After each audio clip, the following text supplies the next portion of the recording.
Alright, so I haven't done one of these in a while. Figured I'd catch up a little bit. Supercharger belt is on. It's a little bit challenging. It's back and forth between AutoZone and Advanced Auto probably about a dozen times, but finally got the right belt to fit. It's going to be different based on the application because of the positioning of the tensioner, but this seemed to work just fine.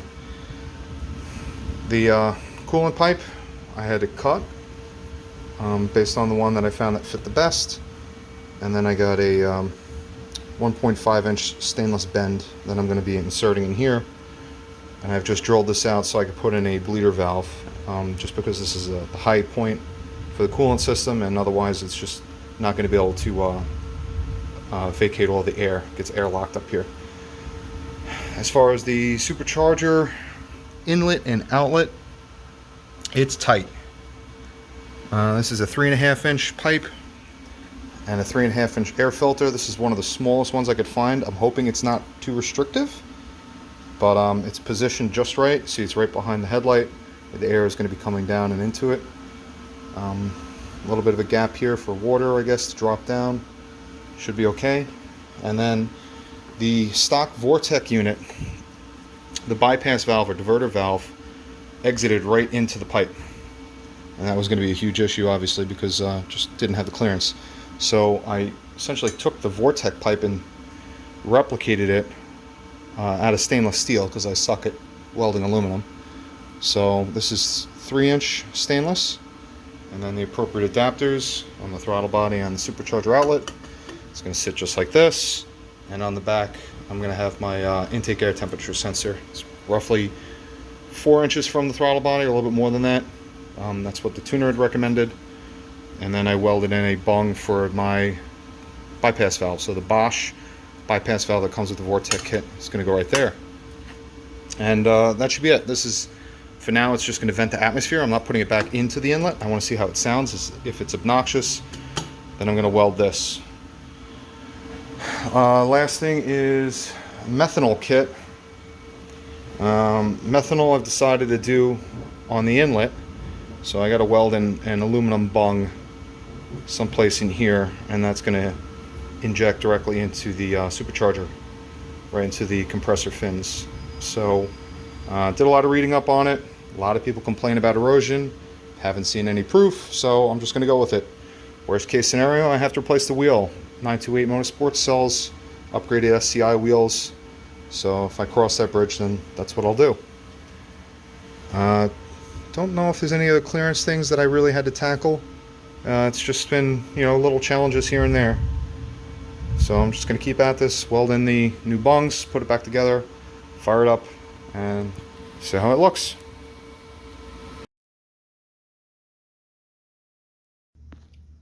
Alright, so here she is, all together. Final clearances have been checked. Basically just put the camera under the hood, closed it gently, and just checked to make sure that nothing was hitting where it shouldn't be. Another trick I like to do is I'll put a dab of Vaseline on something that's a high point. Just kind of leave it up about a 1/2 inch. Just dab it on there really good. Close the hood. See if there's any Vaseline that transferred over, and then just clearance a little bit. So you can see I had to hit this with a hammer. Just mold it back a little bit so we would clear the IAT. But outside of that, things were pretty straightforward. Fortunately, I had to dent this in a little bit, my shiny intake tube. That was just to prevent this from rubbing against the stainless tube, which would obviously be an issue. And then the shock tower, right at the top of the strut, the nut itself was rubbing. So I just found out exactly where it was hitting, hit it with a ball peen, just molded that in a little bit, just trying to keep it from disrupting the airflow. The air filter itself is going to be an issue, I think. That's still rubbing, but we'll see how it goes. And then, like I was saying in the last video, I had to weld in a bung. This is a 1/8 NPT. That was so I could bleed off the coolant at this upper hose. This is kind of the high point. And I did a 3/8 NPT for the IAT sensor. And then somewhere in here I'm going to do another 1/8 NPT for the methanol injection pre-compressor. That about does it. So it is running. It sounds really nasty. No abnormal noises from the supercharger. I flushed the oil, put in fresh Vortech oil. Looks like this. They have their synthetic. So loaded this up, 1 bottle. Checked the oil by using the screw right there to check the level.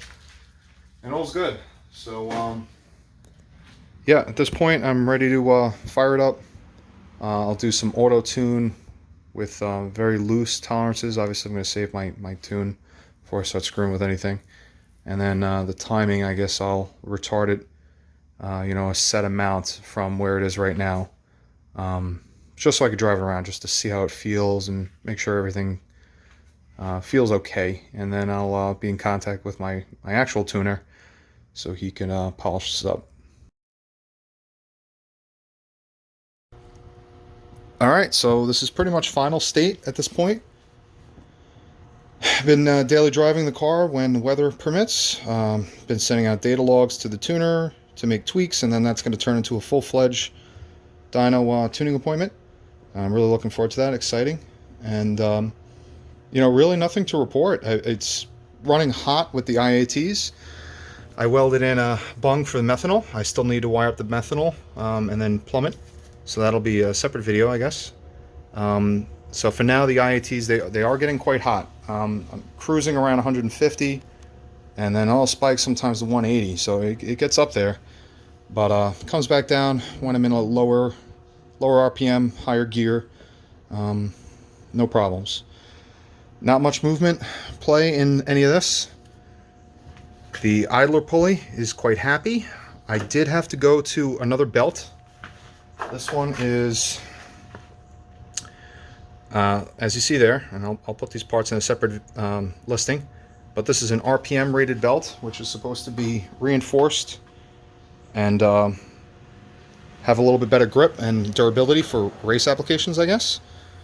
And so far so good. I'm not getting these little black dust that I was getting before, which was indicative of belt wear. So that's pretty much it. Just walk around a little bit.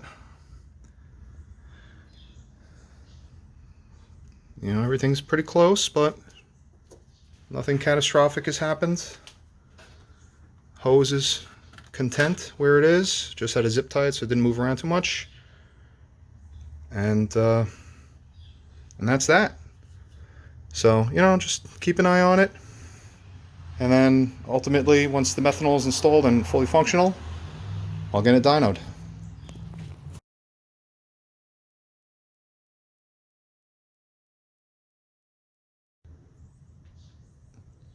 Okay, and as promised, I wanted to get a video of it running, so I'll fire it up now.